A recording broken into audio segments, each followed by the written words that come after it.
ইরাকের পূর্বাঞ্চলীয় কুট শহরে একটি সুপারমার্কেটে ভয়াবহ অগ্নিকাণ্ডে নারী ও শিশু সহ অন্তত ৬৯ জনের মৃত্যু হয়েছে। এ ঘটনায় নিখোঁজ রয়েছেন ১১ জন।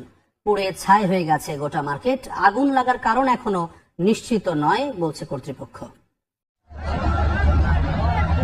স্থানীয় সময় বুধবার রাতে ইরাকের কুট শহরের একটি শপিং মলে হঠাৎ আগুন ছড়িয়ে পড়ে। খবর পেয়ে দ্রুত ঘটনাস্থলে পৌঁছে আগুন নিয়ন্ত্রণে কাজ শুরু করে ফায়ার সার্ভিস। রাতভর চলে আগুন নিয়ন্ত্রণের চেষ্টা। বৃহস্পতিবার ভোরের আলোয় শুরু হয় উদ্ধার কাজ।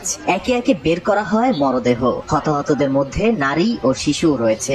এখনো অনেকে নিখোঁজ থাকায় মৃতের সংখ্যা বাড়তে পারে বলে আশঙ্কাও করা হচ্ছে। শহরটির স্বাস্থ্য বিভাগ জানায় এখন পর্যন্ত অর্ধশতাধিক মরদেহ শনাক্ত করা হয়েছে। একজনের মৃতদেহ এতটাই পুড়ে গেছে যে পরিচয় নিশ্চিত করা সম্ভব হয়নি। কর্তৃপক্ষ জানায় প্রাথমিক তদন্ত চলছে, তবে এখনো আগুন লাগার সুনির্দিষ্ট কারণ জানা যায়নি। প্রাদেশিক গভর্নর জানান প্রাথমিক তদন্তের ফল প্রকাশ করা হবে ৪৮ ঘন্টার মধ্যে। ভবন মালিক ও শপিং মল কর্তৃপক্ষের বিরুদ্ধে মামলা দায়ের করা হয়েছে।